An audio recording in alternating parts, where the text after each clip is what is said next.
All right, y'all. Let's talk about a horror film. So yesterday I watched a horror movie. At least I think it's a horror movie. I'm not sure. Just kidding. I'm pretty sure. And it's called Insidious. I have heard of this movie before. I've never seen it, but I have heard of it. It was described to me as like, it deals with a lot of like the dream world, and like the dream world is the demon world or some shit. And so anyway, sounded interesting. I was on one of the streaming services when I was scrolling for horror movies, and I enjoyed the movie. I thought it was good. Now I know that there's 4 of these films, and I'm not sure if I'm going to be watching all 4 yet. Some of them I may have to pay for if I plan on watching all of the movies. So if you want to help me out with the rental fund, feel free.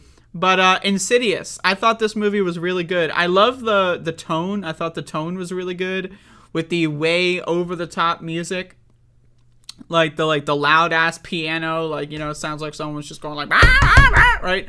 I thought that was cool. I love the concept of the astral projection, like the dream world being mixed with the demon world. I thought that was cool.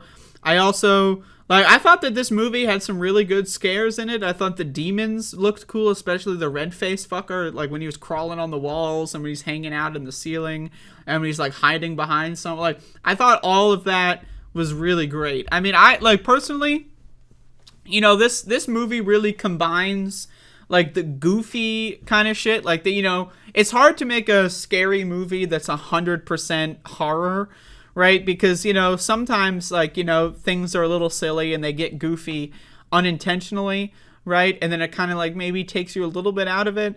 But this movie kind of adds the goof into it. Like it kind of like integrates the goofiness into it.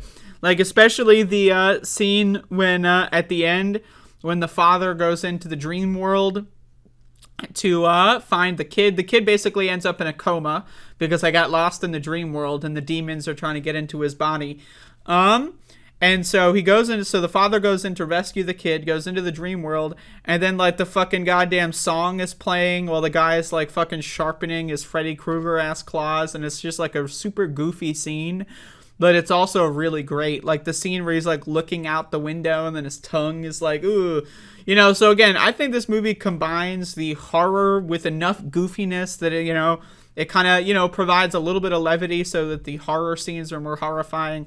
Good contrast. I enjoyed it. I loved all the like the scenes where like the demons are walking outside the house, right? Like they're just seeing them in the background through the windows. I thought that was super good. Overall, this movie was fun. It was a good ghost movie. This is a 2010 horror movie. So, this is kind of an era that I usually consider to be very weak. In the horror kind of atmosphere, I usually consider the 2010s to be one of the weakest eras of horror. But this was a good one. I thought that this was a good movie, and I'm aware of the sequels. I will probably watch the second movie because that's on one of the streaming services I have. But I'll, based on how I feel about the second movie, I'll think about the third and fourth. I don't know where those are, so I might have to rent them. I don't know. I haven't looked into it yet. But either way, Insidious. I mean, I thought it was enjoyable. I love it's a slow burn for like the first like 30 or 40 minutes, right? Especially before the kid turns into the coma. Like a lot of it is set up.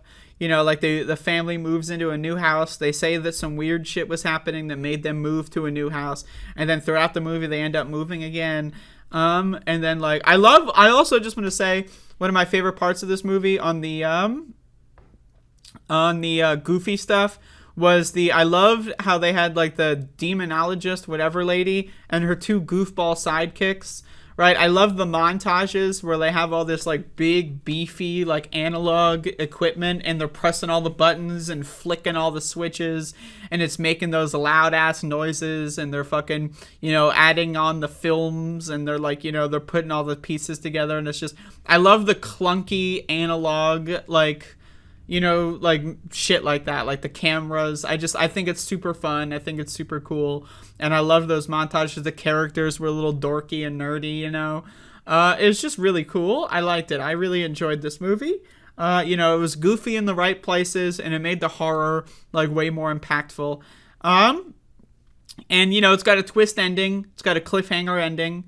The twist at the end is that, like, well, the first part of the twist is that the dad is a former astral projector, but then forgot about it, and that's where the kid got it from. So I guess astral projection in this universe is, like, genetic or some shit. What the fuck?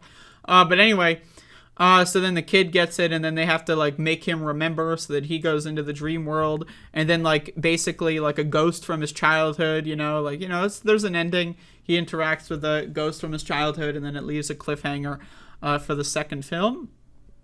Overall, I thought this movie was very good. I enjoyed it, Again, I love, like, the horror that doesn't take itself so seriously, too. Because, again, a lot of, like, 2010s horror is, like, horror that takes itself way too seriously and is not that good or scary, and then, like, overuses jump scares. This movie had a lot of jump scares in it, but a lot of the jump scares were, like, the fake jump scares, where, like, the music is just weird, and then it kind of, like, it just says, like, oh, there's no jump scare, it's just the music. We just decided to, smash our fist on the piano for no reason. And again, I just thought this was a good movie. I enjoyed it. I'm trying to think of other good moments. I just love the whole dream world stuff. When they're walking around the dream world. Again, I love lucid dreaming. I love the dream worlds. I'm a huge fan of that stuff. And so I was into that. I loved the dream world aspect of this. I love, like, the early parts of the movie where it's just the mom who's home alone most of the time because the dad's, like, overworked or stressed or whatever. He's, like, napping on the job, and so that's cool. And, like, her, like, kind of, like, she's, like, alone, home alone, and she's dealing with all the ghosts, and then eventually, like, the dad is like, okay, I'll believe you. Then they move, and then, like, the mom is like, oh, I know this demonologist. And I just love those characters. I think that they're really, really fun. And overall, yeah, I think that this has good characters. Not the characters aren't great. There's not, like, it's not a masterpiece by any stretch, right? But the characters are good enough. I like the nerds. I like the demonologist. And I love the demons. The makeup on the demons all look really good. It's just, overall, it's a pretty solid horror film. Definitely stands out for the era that it was filmed and produced in. So Insidious, I would recommend watching it. And there you go. I have seen Malignant and I have seen Conjuring. I've seen, like, maybe, like, 1 or 2 Conjuring movies, but I know there's, like, 9 trillion of them, and they've got, like, the same lead actor as this movie. So, but I have seen Malignant. That was really good. Do I watch real old movies like Gaslight or Hitchcock? I'm open to it. I've watched some old movies, but those are harder to find. So I know that there's, like, some streaming services that craft them and tailored to old movies. I'll have to look into that, but. Yeah, so that's Insidious. I'll probably end up watching Chapter 2 at the very least. So again, but the rest of them I'd have to find. They could be on another streaming service I have.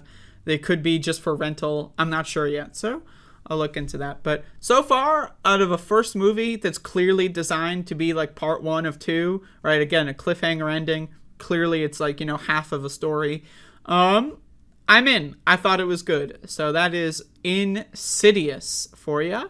That is the 14th film on this year's Spook6ular. So there you go.